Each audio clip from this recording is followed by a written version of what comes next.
Maths সহ নিম্নমানের সব মেডিকেল কলেজ বন্ধ করা সহ ৫ দফা দাবিতে ঢাকা, ময়মনসিংহ, রাজশাহী, সিলেট ও চট্টগ্রাম সহ সারা দেশে বিক্ষোভ মিছিল ও কমপ্লিট শাটডাউন কর্মসূচি পালন করছে ইন্টার্ন চিকিৎসকরা।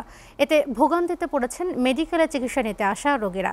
এদিকে ম্যাথস শিক্ষার্থীদের অযৌক্তিক দাবির বিরুদ্ধে মশাল মিছিল করেছে টাঙ্গাইল মেডিকেল কলেজ শিক্ষার্থীরা। গতরাতে টাঙ্গাইল মেডিকেল কলেজ চত্বর থেকে জেনারেল হাসপাতালের সামনে এই মশাল মিছিল নিয়ে বিক্ষোভ করে শিক্ষার্থীরা।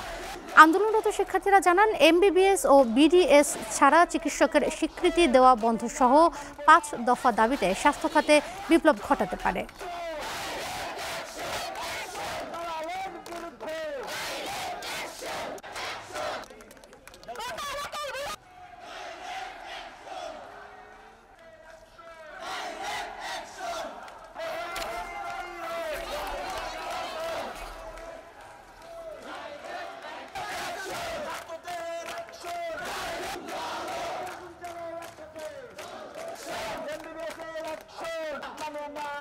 দর্শক, এই বিষয়ে কথা বলার জন্য আমাদের সাথে যুক্ত হচ্ছে সহকর্মী রকিবুল ইসলাম মতি। ইন্টার্ন চিকিৎসকরা কর্মবিরতিতে বিপাকে সেবা নিতে আসা ভুক্তভোগীরা এ বিষয়ে হাসপাতাল কর্তৃপক্ষ কি বলছে, বিস্তারিত জানাবেন।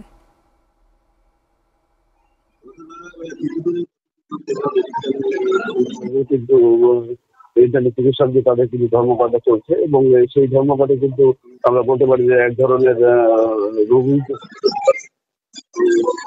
সাধারণ যারা রোগী আছে তারা বলছে যে ইন্টার্নি চিকিৎসক সাধারণত এই সমস্ত রাতে এবং দুপুর 2টার পর থেকে কিন্তু তারা কিন্তু এই সেবা দিয়ে থাকে। সেই সেবা যে সেবা পাওয়ার কথা ছিল সেই সেবা তারা কিন্তু পাচ্ছে না এবং তারা চিকিৎসা দিচ্ছে না বলে তারা অভিযোগ করছে। এবং আরেকটি বিষয় এখানে রোগীরা বলছেন যে বিষয়টি সেটা হচ্ছে যে এখন সকাল 10টা হলেও তারা কিন্তু যে সাধারণ যে ডাক্তারগুলো আছে সেই ডাক্তারও কিন্তু এখন পর্যন্ত আসেনি, যার কারণে কিন্তু ইন্টার্নি চিকিৎসা এবং যে ডাক্তার রয়েছে তারা এই দুই ধরনের ডাক্তারে কিন্তু তারা পাচ্ছে না বলে তারা অভিযোগ করছে।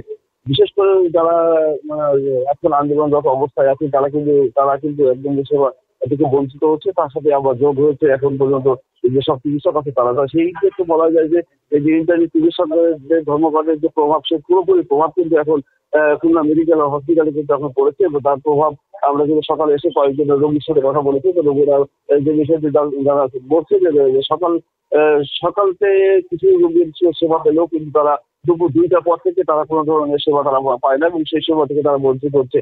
যাদের তারা বলছে যে এই যে সেবা সেই সেবা নিশ্চিত করার জন্য কিন্তু এর মধ্যে হাসপাতাল কর্তৃপক্ষের সাথে আমরা কথা বলেছি এবং হাসপাতাল কর্তৃপক্ষ আমাদেরকে যে বিষয়টি জানিয়েছে তারা বলেছে যে ইন্টার্নি চিকিৎসকরা ধর্মঘট করলেও যে যে সমস্ত চিকিৎসক রয়েছে তাদেরকে দিয়ে কিন্তু তারা এই ধরনের যে সেবা যাতে পরিপূর্ণ রাখা যায় সেই বিষয়টা নিয়ে তারা কাজ করছে এবং রোগী ভোগান্তি হবে না বলে তারা কিন্তু আমাদেরকে নিশ্চিত করছে। আরেকটি বিষয় জানিয়ে রাখি, এই যে ইন্টার্ন চিকিৎসকের সাথে কিন্তু আরো আজকে তারা কিন্তু আরেকটি কর্মসূচি দিয়েছে, সেটা হচ্ছে শিববাড়ি মোড়ে কিন্তু তারা আছে বেসরকারি এবং সরকারি মিলে তারা কিন্তু আজকে শিববাড়ি মোড়ে মানববন্ধনের তারা কর্মসূচি দিয়েছে এবং সেটি বেলা 11টার সময় হবে বলে আমরা জানতে পেরেছি।